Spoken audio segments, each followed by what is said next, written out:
welcome back to our channel. I'm Colleen and this is Our Blessed Life, and today I'm going to be sharing with you the read alouds that we're using next week for Thanksgiving as well as for Advent and Christmas. Love changes every heart, and any heart can change. Alright, so I will have links for all these books in the description box below if you want to check any of these out any further. Most of these I purchased on Amazon, and most of these were purchased a long time ago. So a lot of these are books that we read every single year because we really enjoy them. So I'm going to start out with the books that we're doing this week and next week for Thanksgiving. Okay, so as you may know, if you follow our channel, I have two girls. One is Sophie. She is 8 years old and she's in 2nd grade. And then I also have a 16-year-old named Katie who is in 11th grade. And Katie also sits in on a lot of these books as well. Some of these are kind of more for her and some of these are not, but she likes to read the books that are more at a younger level to Sophie, and they kind of cuddle up on the couch while she reads these aloud. And I just usually sit there with a cup of coffee and listen in and just kind of ask questions periodically to make sure that Sophie understands what's going on. So that's kind of how we do it, even though we have a huge age gap between my two girls. So the first book that we started using today is The Pilgrims of Plymouth. We actually got this book when we went to Plymouth Plantation a few years ago. This book, I believe, is also available on Amazon, but this is just a good overview book about pilgrims, the whole story and Thanksgiving and all of that. So this is one we do every year. Sarah Morton's Day, A Day in the Life of a Pilgrim Girl. We have had this book for so long. We actually used to use this whenever Katie was in 3rd grade, so we've really had this a long time, but this is also a favorite. Then Pete the Cat and the First Thanksgiving. I got this for Sophie a couple of years ago, and this is one of her favorites. Squanto's Journey.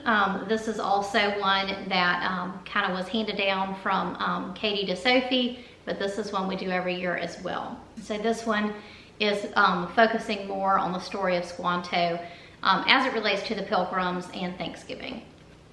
This one is new for this year, and we got this one at Hobby Lobby, but they also have this one on Amazon, I'm pretty sure. And this is the Berenstain Bears Thanksgiving Blessings, and these books are so sweet. So this is one that I know that Sophie will enjoy.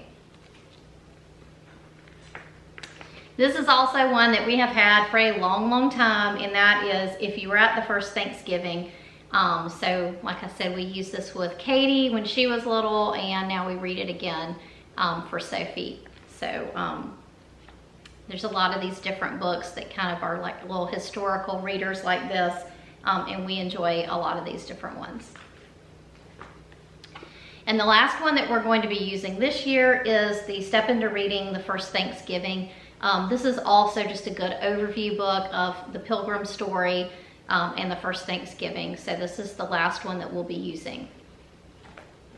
Okay, next I'm going to move into some Advent reading. We have about 4 different Advent books that we kind of rotate through each year, and sometimes we do more than one, so I'm going to go ahead and share those with you. So the first one is The 25 Days of Christmas.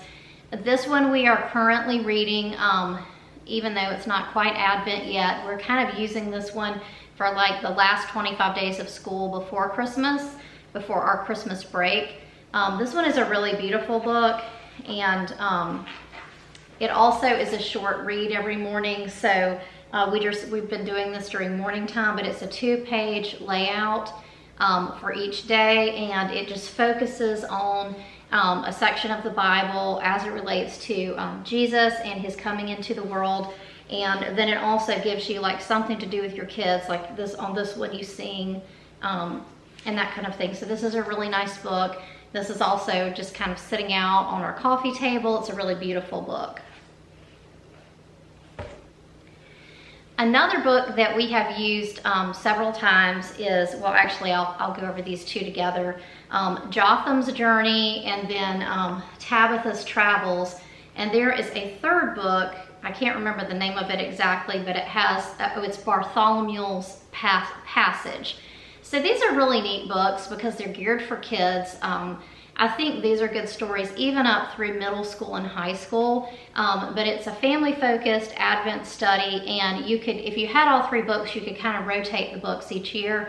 So if you read Tabitha's Travels, it's about her family and how they interact with the story of Jesus's birth.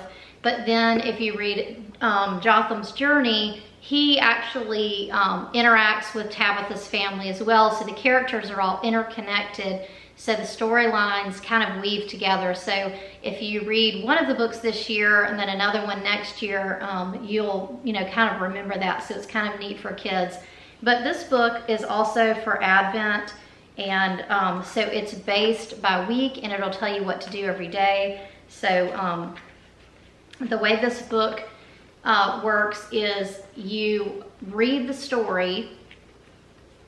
When you get to the end of the story, it will tell you, it kind of gives you a message about the Bible, and then it gives you a prayer to say at the end, and it kind of ties all of that back into the story of Jotham or Tabitha or Bartholomew. So these are just really neat books to do with your kids, especially maybe older elementary, middle school, and possibly even high school. These are just kind of fun Advent books to do. So there's actually 3. I only have 2 of them, but we've enjoyed these. We've done them kind of year after year. Okay, and then the last Advent book that I wanted to share is this Unwrapping the Greatest Gift, Anne Voskamp. This is the family celebration of Christmas. This is just a beautiful book. It's a great coffee table book, and it has instructions in the book for doing a Jesse tree. So we've done that when we've done this book in the past. Like I said, it'll tell you, like, this is what you do on December 1st. And so the verse is, out of the stump of David's family will grow a shoot, Isaiah 11:1. And then there's a Bible passage to read, and then there's like, a commentary on that, kind of like a devotion. There's really beautiful pictures all throughout the book. And then once you do that, it has discussion questions that you can do with your kids, and then it also has some family activity ideas. So this is just a really neat book to do, kind of for all ages. I think this one also works well if you're trying to tie in a big age gap with your kids, but this is just a really beautiful book, and it's one that we enjoy. All right, so now I'm going to go over some of the other Christmas read-alouds that we just do during the month of December before we stop our school for the Christmas break. This is one of our favorites, The Gift of the Magi. So this is a good one, kind of for all age levels. And, this is just the original story by O. Henry. It's illustrated, and because of the illustrations and everything, it works really well even if you have younger kids. So this is one that I really enjoy. Of course, God Gave Us Christmas. This is one of our favorites. This is one of the books that we've had forever, that we used to use with Katie, and now we use with Sophie. So this is definitely one of our favorites.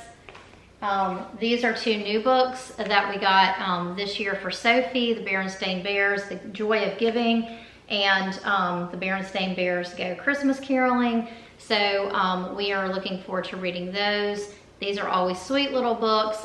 We picked these up at Hobby Lobby. I'm sure they're on Amazon and other places as well. This is one that we got last year when we did the Gather Round Christmas unit, called the Sparkle Box. So this is a really neat book as well. So we'll be reading this again.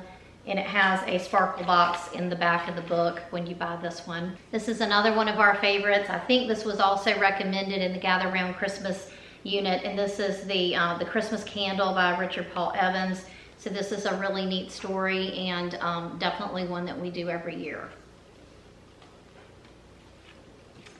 This is a new one that we bought this year, Christmas in the Big Woods. It's the My First Little House books. Of course, Katie has read all the Little House books, but I feel like Sophie's attention span is not quite to the point where we can read the big books, so I thought these little picture books would be good These will probably be sort of like nostalgic for Katie, so I'm sure she'll enjoy reading these to Sophie. But we've got Christmas in the Big Woods, and I got a couple of other ones as well, but this is one we're going to be using during the Christmas season. And this is The Legend of St. Nicholas, a story of Christmas giving. This is also one that we enjoy. So it says on the cover, it introduces the original St. Nicholas and offers inspiration for becoming a cheerful giver. So this is one that we got last year. And then of course, The Crippled Lamb by Max Locato. This is one that we enjoy. So this is talking about, on the back it says, for all the times you felt different, for all the times you've been left out and left alone, and for all the dreams that haven't come true, God has a message of hope for you. So this is a really sweet book that we enjoy. Of course, A Christmas Carol. Now this is like a picture book version of this. Katie will be reading the original story this year as part of her British literature. So this is a way for me to tie in what Katie is doing to something that Sophie can absorb. So this is a picture book version of something that Katie will be reading as part of her language arts during the last 2 weeks before we stop school for Christmas break. And this is a family favorite for us. We read this on Christmas Eve night, and it's called The First Christmas Night. This is a book that our pastor and his wife recommended, I think maybe 2 years ago, and they actually read it on like a Facebook Live when we lived in Lexington, and we just love this book. So this is definitely a family favorite, and it's just a beautiful book. All right, so I hope that gave you some ideas for Christmas, Advent, and Thanksgiving books maybe that you hadn't thought of or hadn't seen before. I hope you enjoyed this video. If you liked it, please give it a thumbs up. Don't forget to subscribe, and we'll see you next time. Bye.